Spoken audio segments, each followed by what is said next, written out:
Sabe aquela sensação de sair de uma conversa pensando, puxa, eu podia ter negociado melhor? Pois é, hoje a gente vai mergulhar fundo na psicologia da negociação para entender, de uma vez por todas, como dominar a arte da persuasão. Vamos aprender a pensar como um polvo e a transformar completamente o jogo. Aqui no Nexologos, a nossa filosofia é bem clara. Negociação não é uma batalha, é sobre criar uma conexão. E é isso que vamos fazer hoje, conectar os pontos entre a psicologia e a prática, para que qualquer negociação termine com sucesso. O nosso objetivo aqui é aprender a inclinar a realidade a nosso favor. Parece mágica, né? Mas não é. Vamos entender como usar alguns gatilhos psicológicos para que uma oferta seja vista como a melhor opção, quase como se fosse a única. E olha, não se trata de manipulação, viu? Se trata de entender a fundo como a mente humana funciona. A nossa jornada hoje tem 3 paradas. Primeiro, a visão da coruja, para a gente entender o porquê. Depois, a gente entra na estratégia do polvo, para sacar a conexão. E por fim, o escudo da mente, para focar no como, na aplicação prática de tudo isso. Vamos lá! Ok, vamos começar com a filosofia por trás de tudo. Afinal, por que essas técnicas de persuasão funcionam tão bem? A resposta, gente, está em como a gente percebe o que é valor. E aqui está o pulo do gato. As nossas decisões são, na essência, emocionais. Pensa só naquela compra que parecia a coisa certa a se fazer. A gente decide com a emoção e só depois usa a lógica para justificar o que o coração já escolheu. Entender isso é o primeiríssimo passo para influenciar qualquer negociação. Agora sim, vamos para a parte estratégica. Pensa num polvo, usando os seus vários tentáculos de forma super coordenada. É isso que a gente vai fazer. Aprender a usar 3 ferramentas psicológicas que trabalham juntas para persuadir. A primeira alavanca é a tal da ancoragem emocional. A ideia aqui é bem simples. A gente precisa gerenciar o estado emocional da outra pessoa antes de jogar os fatos na mesa. É como preparar o solo, sabe? Deixar ele bem fofinho antes de plantar a semente. E a técnica para isso é genial. Primeiro, a gente se antecipa a todas as críticas para já desarmar a outra pessoa.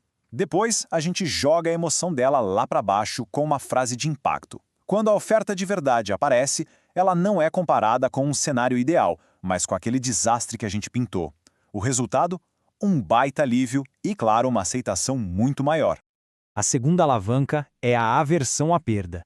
E essa aqui é poderosíssima. É um conceito da psicologia que diz que o medo de perder algo que a gente já tem é um motivador muito, mas muito mais forte do que a chance de ganhar algo novo. Dá uma olhada nesse contraste. Falar de ganhos futuros é meio abstrato, né? Agora, falar sobre o que se pode perder é concreto, é urgente. É a diferença entre dizer imagine o tempo que se pode ganhar e pare de perder o seu tempo agora. A segunda frase, essa sim gera a ação. Então, o trabalho do bom negociador é exatamente este: mudar o foco da conversa. Não é sobre o que a outra pessoa vai ganhar, mas sim sobre tudo que ela está prestes a perder se não fechar aquele acordo com a gente. E isso nos leva direto para a nossa terceira ferramenta estratégica. Uma única palavrinha. Uma palavra que tem o poder de construir ou de destruir uma negociação inteira. Qual será, hein? Justo!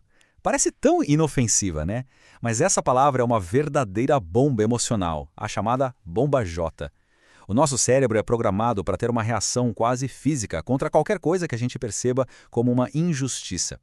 E a gente pode encontrar essa palavra sendo usada de 3 jeitos. Se ela vier de forma defensiva para te encurralar, a melhor coisa a fazer é desarmar. Peça desculpas e se ofereça para corrigir o erro.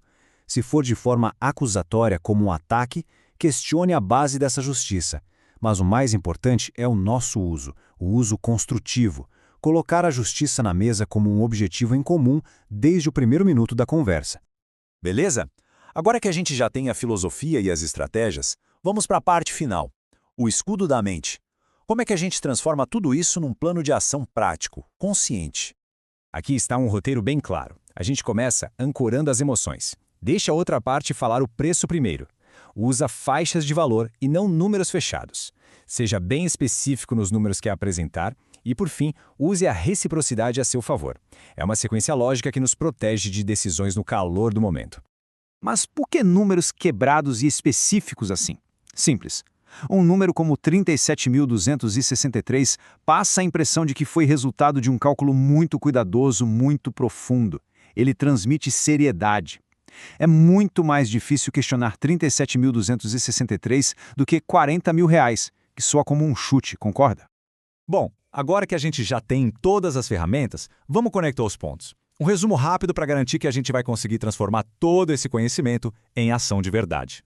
Lembrem sempre de como esses 3 pilares se conectam. A visão da coruja nos dá a filosofia, o porquê. A estratégia do polvo nos dá as ferramentas, a conexão. E o escudo da mente nos dá o plano, o como, para aplicar tudo de forma consciente e muito eficaz. E aqui está a essência de tudo que a gente conversou. Conhecimento sobre persuasão só tem valor real quando a gente aplica. A meta é essa: conectar o que se sabe para transformar a maneira como a gente age no mundo real. E para a gente fechar, fica uma reflexão. Qual desses pilares falou mais alto? Foi a filosofia, foram as ferramentas estratégicas ou foi o roteiro prático? Compartilhe aqui nos comentários qual deles vai ser o primeiro a ser colocado em prática. E lembre-se, a melhor negociação é aquela em que todos sentem que ganharam. Até a próxima!